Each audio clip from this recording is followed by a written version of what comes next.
Christmas పండుగ సందర్భంగా మన ప్రియతమ నాయకుడు రాష్ట్ర ముఖ్యమంత్రి యనుమల రేవంత్ రెడ్డి గారు మెదక్ చర్చి 100 సంవత్సరాలు పూర్తయిన సందర్భంగా శతాబ్ది ఉత్సవాలకు హాజరవుతున్నారు. అదేవిధంగా వేడపాయల దుర్గా భవానీ మాతను కూడా సందర్శించుకొని అక్కడ నిధులు కేటాయించడం జరుగుతుంది. ఇప్పటి వరకు ఏ ముఖ్యమంత్రి దుర్గా భవానీ ఆలయాన్ని సందర్శించలేదు. ఇది రేవంత్ రెడ్డి గారి ప్రత్యేకత.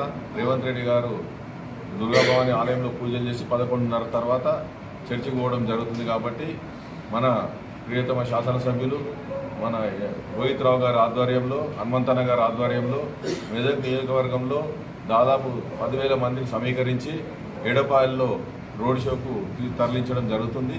దానిలో భాగంగా ముఖ్య నాయకులు కార్యకర్తల సమావేశాన్ని రామాయంపేట మండలం, రామాయంపేట పట్టణానికి సంబంధించి ఇక్కడ ఏర్పాటు చేసుకోవడం జరిగింది. దానికి ఏ విధంగా జనాన్ని సమీకరించి తీసుకెళ్లాలనే ముఖ్య ఉద్దేశంతో ఇక్కడ సమావేశాన్ని ఏర్పాటు చేయడం జరిగింది.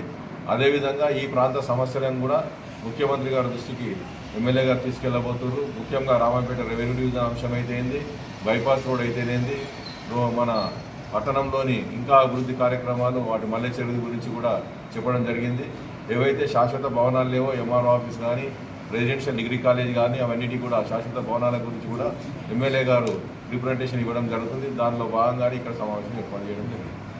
పట్టణంలో పాత బస్ స్టాండు చిన్నగా అయినందున ఎక్స్ప్రెస్ బస్ స్టేషన్ను హైవేపై ఎక్కడైనా ఏర్పాటు చేయడానికి కూడా నిధులు అడగడానికి సీఎం గారికి కోరడం జరుగుతుంది.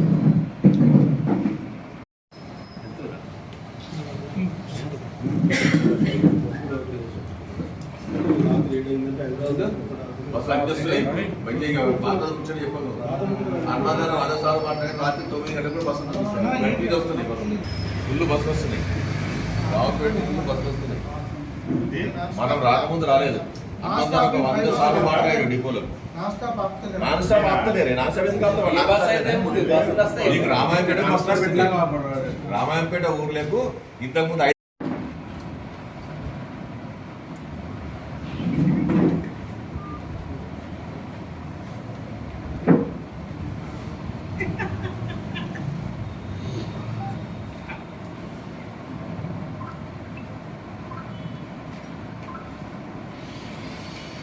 ఎన్నికల్లో రావాలి మరి